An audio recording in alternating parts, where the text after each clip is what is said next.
and I invoke my right for self-incrimination, Your Honor. Point of order, Mr. Chairman. Please, tigilan mo yan.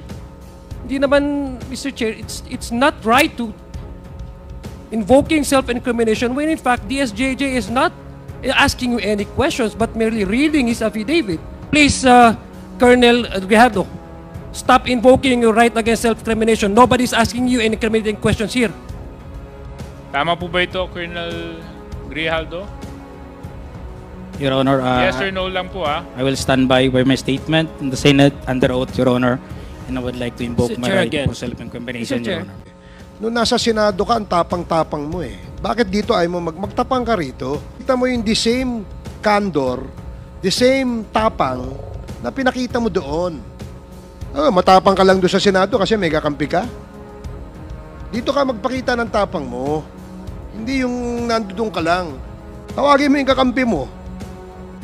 So, Colonel Grijaldo, you mentioned in your affidavit and even in the Senate hearing that you were coerced by certain members of this committee. Totoo ba yun? Oo, hindi. Your Honor, I would like to invoke Oo, my right hindi. for It's a simple yes or self-incrimination. no. Sabi mo, truth, di ba? Your Honor, I Sabi would mo, like to invoke my enlightenment, right di ba? to self-incrimination, Your Di ba Honor. sinabi mo, gospel truth, di ba? You're just telling me your ignorance of the law. You cannot invoke your right against self-incrimination. Tell me if you have a criminal case against you regarding this issue. Galing ako sa serbisyo, iho, pero nakakahiya ka.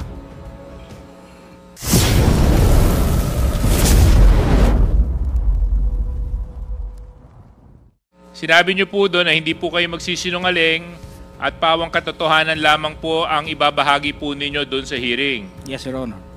Naalala niyo po ba ang sinumpaang salaysay na binasa ninyo doon sa hearing na yon? Yes, Your Honor. I will stand by my statement in the Senate under oath, Your Honor. And I would like to invoke my right for self-incrimination, Your Honor. Okay. Although that right is not absolute, Colonel Grijaldo, insofar as those statements were said under oath and minutes of the Senate are public documents. In fact, ang dami pong nakapanood nun. So, we will take your statement as what it is. Yes, Your Honor. Okay.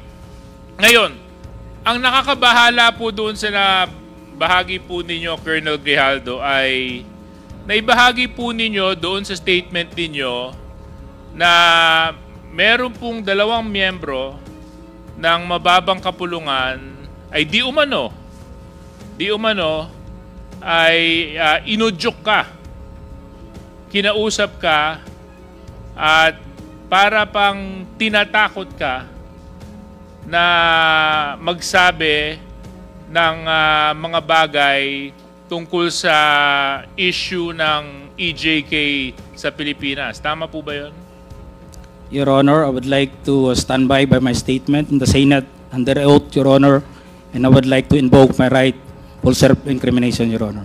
Okay, but you have already stated your statement. So, Comsec, meron po ba tayong kopya nung affidavit ni Colonel Grijaldo? Your Honor, I apologize, we have not secured a copy of... But I think the very resourceful Chairman Acop will allow me to...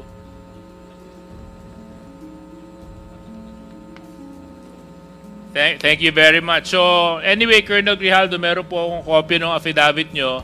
At ito naman po ay pinaninindigan po ninyo. Tama po? Yes, Your Honor. Okay. Maraming salamat. Dito po sa number 7 ng inyong sinumpang salaysay, sinabi po ninyo dito, when I entered the end room, I saw 2 lawyers of Colonel Garma standing inside the room. One of the lawyers approached me and then asked me what we were going to talk about. And I said that I do not know. Number 8, after a while, Congressman Dan Fernandez entered the room and he asked me to sit beside him on the right side. Then Congressman Abante entered the room and sat on the far end chair on my right. One of the lawyers of Colonel Garma stood at my back. Your Honor, I would stand by my statement Okay, in the so Senate I would under understand. oath, Your Honor, and I invoke my right for self-incrimination, Your Honor. Point of order, Mr. Chairman. Point of order. What is the point of I don't see any reason why our guest keeps on invoking his right against self-incrimination when Deputy Speaker J.J. Suarez was not asking him anything incriminating. He was just merely reading a portion of his affidavit. So I don't like, Mr. Chair, that this committee, that our resource person may impress upon the public that we are here to corner him and to incriminate him. Please, tigilan mo yan. Hindi naman, Mr. Chair, it's not right to invoking self-incrimination when in fact DSJJ is not asking you any questions but merely reading his affidavit. Baka naman ng message na pinapakita, Mr. Chairman, sa publiko, inaanggulo natin siya dito. I'm sorry, Mr. Chair, but I have to manifest this. I think his invitation to the Senate was discussed about EJK and illegal drugs, and nowhere in his affidavit did he mention anything about illegal drugs and EJK. He did not share any inputs or his knowledge on illegal drugs. His participation in that Senate inquiry was merely to besmirch the reputation of some of the chairmen here, and as a result, attempting to degrade the integrity of the Quadcom. So please, I hate to admonish men in uniform. I have the highest respect for our policemen. But please, Colonel Grijaldo, stop invoking your right against self-incrimination. Nobody's asking you any incriminating questions here. Mr. Chair. And Mr. Chairman, along the line of Congressman Adjong, I don't think it's incriminating because number one, sinumpang salaysay niya po ito eh. Pirmado niya po ito eh.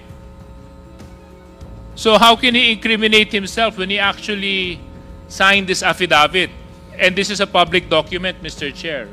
So if our resource person is invoking this right to self-incrimination, I think that is out of order. Okay, I'd like to remind the resource person that the questions being asked of you are the statements you made in your affidavit. And the questions that DSJJ is asking is whether you confirm those statements that you stipulated in your affidavit. Dahil affidavit, pinirmahan mo yun, there's nothing incriminating no doon sa tanong ni Congressman J.J. Suarez. So please answer appropriately the questions being asked by the members. Congressman Acop? Mr. Chair,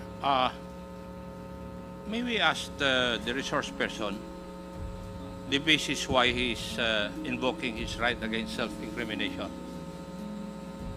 Yeah, please answer. What is the basis of you invoking the right against self-incrimination?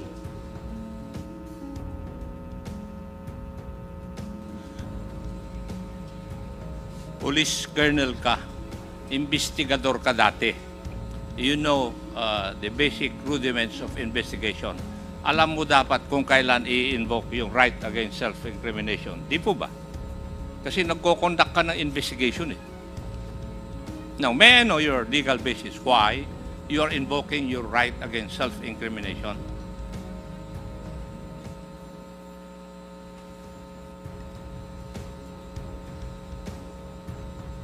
Mr. Chair, if you cannot provide any basis, I think I agree with the Honorable Adjong that he should not invoke that right. Thank you, Mr. Chair. Thank you. I share the sentiment of Congressman Acop. If indeed the resource person cannot explain to this committee why he is invoking his right against self-incriminations in reply or in response to the questions raised by DSJJ Suarez, then I would agree that the gentleman is out of order, and perhaps do you have a lawyer with you, Colonel Grijaldo? Nandito, may abogado ka ba? Would you like? Wala po, Your Honor. Do you want us to provide you a lawyer? No, Your Honor. Because your lawyer or lawyers that we can provide you will assist you on telling you what your rights are in this committee hearing. So, gusto mo bang mag-provide kami ng abogado? No, Your Honor. So, you will answer and reply to the questions of the members. Now, DSJJ? Yes, are you- Mr. Chair, maybe another opportunity we can provide to the resource person. Colonel Grijaldo, kung kayo po ay hindi komportable, dahil nga maraming nanonood at nasa publiko po ang hearing na ito, would you want or would you request for an executive session so that you can divulge the details and the truthfulness to the affidavit that you executed in the Senate hearing? No, Your Honor. Okay, so therefore we can proceed, Mr. Chair. Please proceed. So, Colonel Grijaldo, matanong ko lang po, ano po ang nag-udyok sa'yo para i-execute tong affidavit na ito? Just I have said, Your Honor, during my opening statement in the Senate, it was Tuesday. We have a hearing here on Tuesday, and we ended up on the Wednesday on the event of the Typhoon Christine. And as I have said, I go back to my home, and dinibdib ko po yung nangyari sa akin, Your Honor. And I never told this to my wife that time for 2 days. Until such time on the Friday, I was informed by the PIHAW that I'll be attending a Senate hearing. So, naisabi ko dun sa asawa ko, Your Honor. And nag-a-argue pa kami kasi ayaw niya. Ako kasi gusto ko na may sabi. And sabi ko, we have to go on a Sunday Mass, and we need wisdom for this para mabigyan din tayo ng lakas ng loob para ma-resolve natin sa tayo kasi tayo nag-aaway. Nagkaka-problema. Hindi na rin kami nag-aano noon eh. So on the Sunday, it was on the gospel. Sabi ko, pakinggan natin kung ano man yung masabi ng gospel sa atin that day. And it was a great enlightenment and a wisdom na binigay sa akin, Your Honor. The gospel said that it's not all about the crown, but it is about the cross. It is not about the honor, but it's about the sacrifice.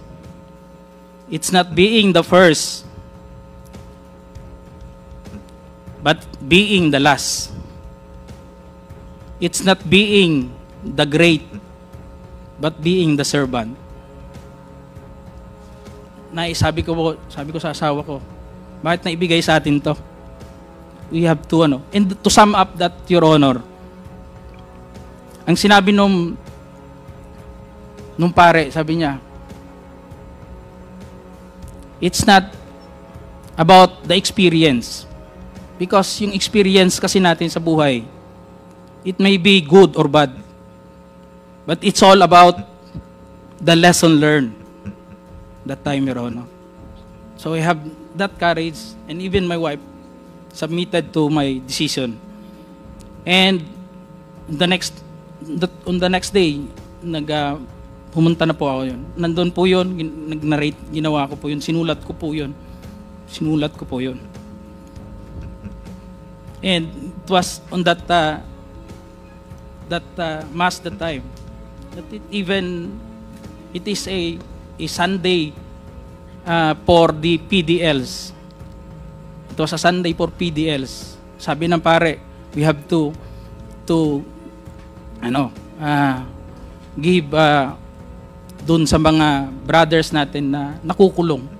Hindi ko nga akalain na I would be the one also to experience that nung sinabi ng pare. So, that's all, Your Honor. That is all that happened, Your Honor. Well, you know, oftentimes we need experiences to encourage us and to push us to search for the truth. So I hope this hearing is one of those experiences for you, Colonel Grijaldo. Dahil ang layunin lang naman po natin dito ay hanapin, gaano man kahirap, ang katotohanan. Yun lang naman po ang hangarin natin. Wala nang iba. At kaya nga po yung dalawa po nating kinatawan na binanggit mo sa affidavit mo ay pansamantalang tumayo at umalis bilang chairman just to show that we are fair in handling this very sensitive issue. Because you made serious accusations in your affidavit, Colonel Grijaldo. And if indeed enlightenment has happened to you when you executed this affidavit, and you mentioned that you stand by your affidavit, so let's test whether or not it is the truth, Colonel Grijaldo. Yes, Your Honor. Okay. As I have said, I will stand by. I am humbled by my experience, Your Honor.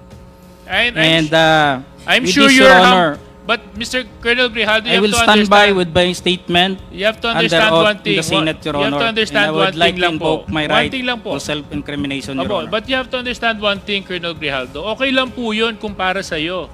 Ang problema ho, ang dami mong dinamay eh. Kung para sa'yo lang yon, hindi sana natin gagawing issue to eh.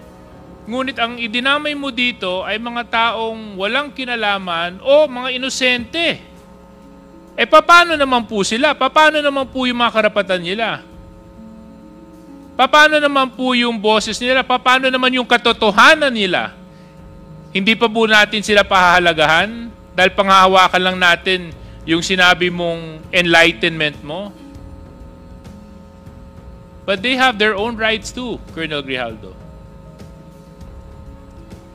So, Colonel Grijaldo, siguro wag na tayong paligoy-ligoy pa. With the permission of Mr. Chairman, Colonel Grijaldo, you made some serious accusations here. In fact, so serious that it was even carried by our media news for almost a week, 2 weeks. And because of your accusations, you've tarnished the very reputation and integrity of the committee and the House of Representatives. Things that I will not allow dahil ito pong posisyon na inuupuan namin, ay ito po ay posisyon ng tiwala na ipinagkaloob sa amin ng taong nagtitiwala sa amin. At kailanman hindi ako papayag na may mga tao na magdudungis at magtatapon ng kasinungalingan para sirain ang integridad ng trabaho ng House of Representatives at syempre ng komitibang ito. So Colonel Grijaldo, sinabi mo po dito sa inyong sinumpang salaysay that you were persuaded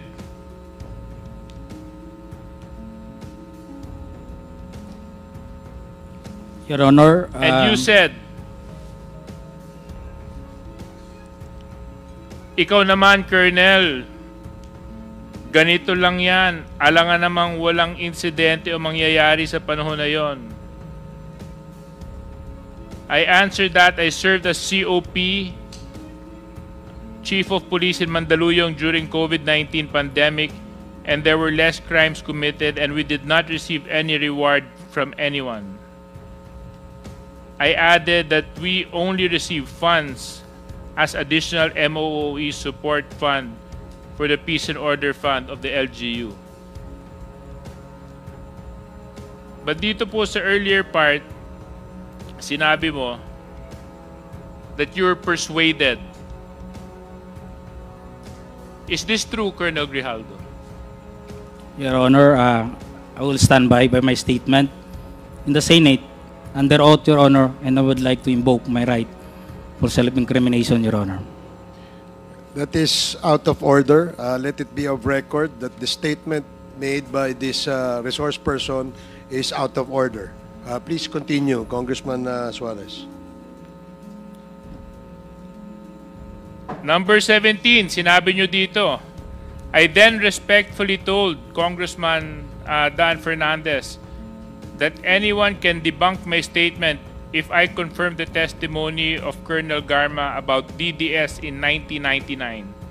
Since I was not a member of the PNP at that time and I have no knowledge as to the reward system, additionally, I said that the work of policemen are noble, that requires great sacrifice even without reward or award. It is our moral obligation and a call of duty to serve our country and our people.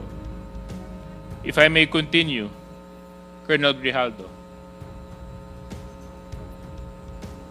At sinabi mo, Congressman Dan asked me, Colonel Garma, anong masabi mo sa kanya tungkol kay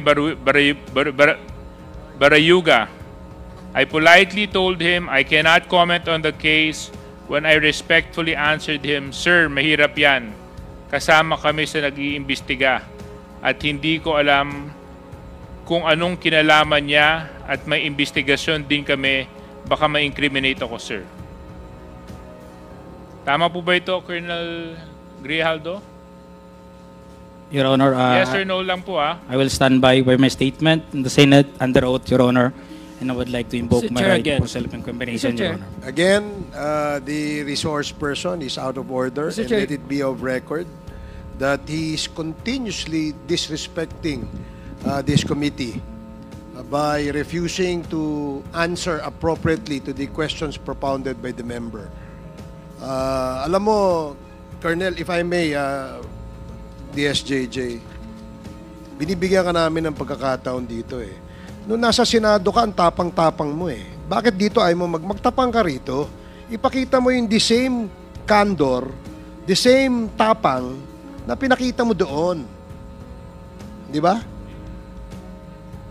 Bakit hindi mo gawin yan dito ngayon? Nagtatago ka sa likod ng right against self-incrimination eh. Tinatanong sa'yo, relevant question. Matapang ka lang doon sa Senado kasi may kakampi ka. Dito ka magpakita ng tapang mo. Hindi yung nandoon ka lang. Alam mo, ang mahirap kasi sa'yo,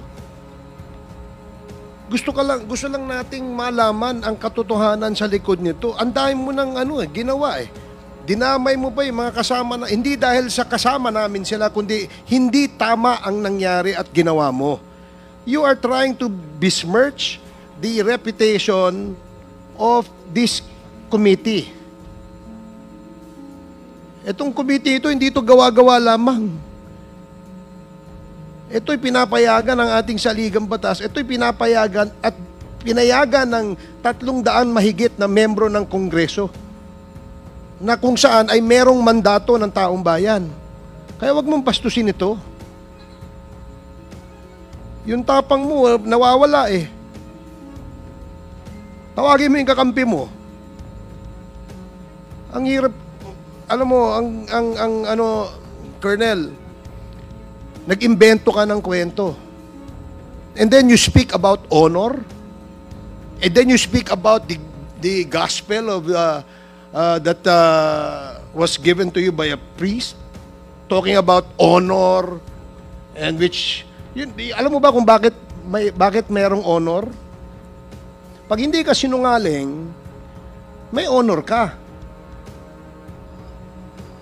As simple as that. You're a police officer and you should have ang ano kasi, yun ang ano dito eh. Anyway, DSJJ, you can Well, continue. I totally understand the frustration of our chairman. In fact, it is the same place where I'm extracting my frustration from. No?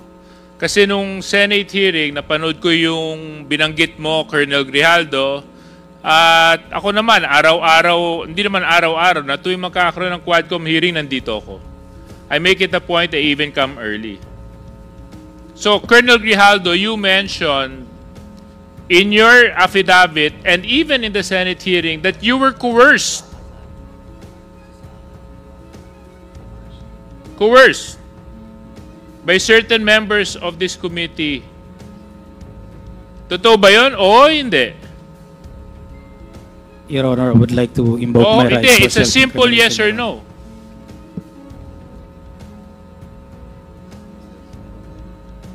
Mr. Chairman.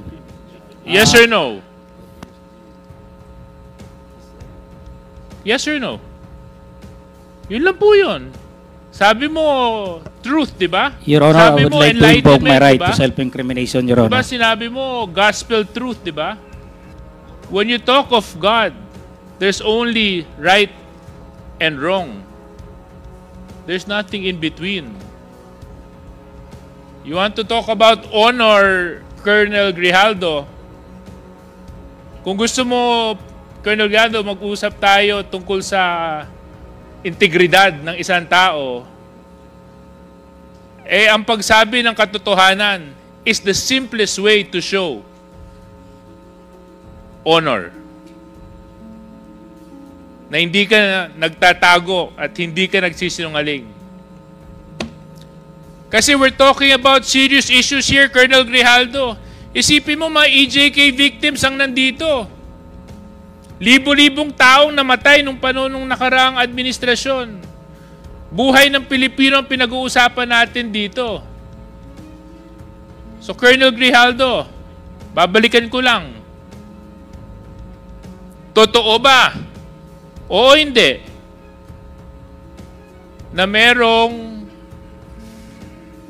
pumilit sa iyo na magsalita na hindi naaayon sa katotohanan dito sa Quadcom. Your Honor, I would like to invoke my right for self-incrimination, Your Honor. Mr. Chair, point of order. What is the point of order, Congressman Ako? The resource person has not answered my question a while ago, and he's still invoking his right against self-incrimination, which is improper. Even Supreme Court decisions say so. You're just telling me your ignorance of the law. You cannot invoke your right against self-incrimination. Tell me if you have a criminal case against you regarding this issue. Galing ako sa serbisyo, iho, pero nakakahiya ka. Thank you, Mr. Chair. Pag ako na magtatanong, Thank you. sasagot ka. Dahil isasite kita in contempt again. Thank you, Congressman Sir Chair. Akop. Sir Chair, just a I'm quick surprised why he became an officer. Yes, just are you want done? to- Are you done, DSJJ? Just a last point lang, Mr. Chair, kay Colonel Grijaldo. Before Congressman Adjong, I know naman may good friend is very generous with his time. Colonel Grijaldo, sa maraming pagkakataon na inimbitahan ka ng Quadcom, pagkatapos mo magsalita sa Senate, hindi ka nagpakita. At ang dinadahilan mo ay meron kang left shoulder injury. Tama po ba yun? Yes, Your Honor. Was that incriminating, Colonel Grijaldo? Was that answer to your shoulder incriminating? Hindi naman, di ba? Ang dinadahilan nyo, kaya hindi kayo nakakadalo, dahil maya't maya po kayo ipinapasok sa Pasig Hospital dahil nag-undergo po kayo ng therapy sa inyong kaliwang balikat. Tama po ba yon, Colonel Grijaldo? I have my left shoulder operation, Your Honor. You have your... Left shoulder operation, Your Honor. So, inopera din po kayo. Yes, Your Honor. Okay. Tapos, Colonel Grijaldo, ang nakakapagtaka po, yung ilan sa mga pinadala nyo pong mga dahilan kung bakit hindi po kayo makakadalo ay nanggaling sa isang klinika na matatagpuan sa isang mall. Bakit hindi po orthopedic doctor ang nag-issue ng medical certificate ninyo kundi isang clinic na matatagpuan sa isang mall?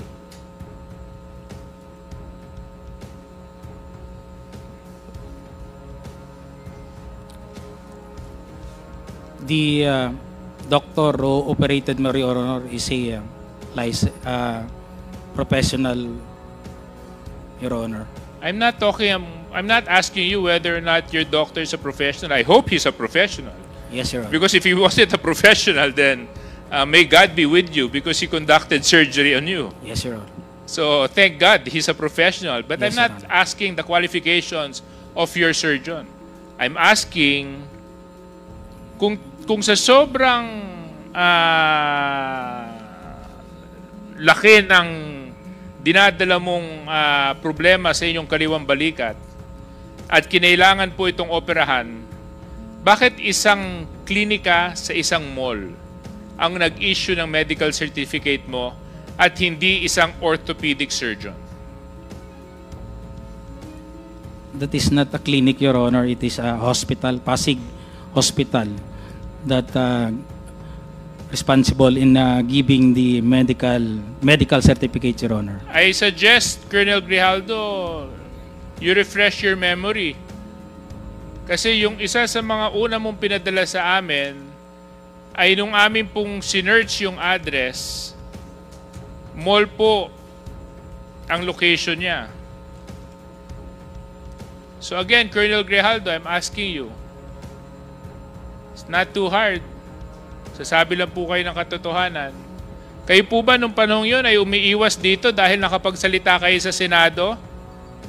Colonel Grijaldo? No, Your Honor. It is a necessary, Kasi kung Your Honor, to have my operation, Your Honor. Kasi kung hindi And po I kayo... am suffering a pain on that time, Your Honor. Oh. Because this happened during my cadetship, Your Honor. And during that time, there were no operation being conducted na nangyari at kumikirot po talaga to, Your Honor. And I have no reason to escape or to not going to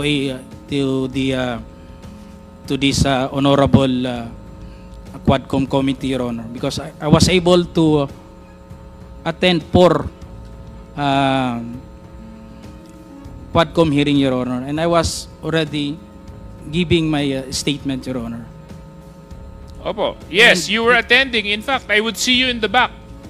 Kaya nga nagulat ako nung nakapagsalita ka ng mga hindi makatarungang mga statements at nakapagbitaw ka sa Senado nung nagkaroon ng hearing doon. Nagulat na lang po ako pagkatapos niyo po magsalita doon, bigla na lang po naging unavailable na kayo. Bigla na lang sumakit ang balikat ninyo. At bigla na lang kinailangan na maoperahan ang balikat ninyo. May Your Honor, it will incur considerable amount, Your Honor, for the payment of the operation, and I'm still contemplating to find money for that operation, Your Honor. And I was been confined on that hospital. The option was given was to relieve the pain, was only to have therapy. And I asked the doctor for that period na hindi pa ako maka-attend na sabi ko, i-therapy lang muna, Doc. Then, kung makapag-produce na ako ng considerable amount for the payment of the Alam operation, mo, Colonel Grijaldo, I will kayo po ay submit isang, for an operation, Your Honor. kayo po ay isang police officer kung nandito lang sana si Congressman P.M. Vargas, sasabihin niya po sa iyo, papakita niya yung 2 tornilyo niya sa balikat niya. At sinabi niya, pagkatapos po ng operahan siya at lagyan ng tornilyo sa balikat, kinabukasan nagtrabaho na po siya. Kaya yung sinasabi po ninyong konting dislocation at konting operation at naging dahilan para hindi po mag-attend sa mga Quadcom hearings, medyo nakakapagtaka po yun. So anyway, Mr. Chair, I would give my time and to the other interpellators. I would just like, Mr. Chair, to request na sana matapos na po natin itong topic ni Grijaldo and the 2 Kongs so that we can move forward with the other EJK issues. Because it's something that we need to resolve immediately so that we can benefit from the wisdom of Congressman Benny Abante as chairman and to whatever Congressman Dan Fernandez can contribute to Quadcom, Mr. Chair. Okay, thank you, Congressman Suarez.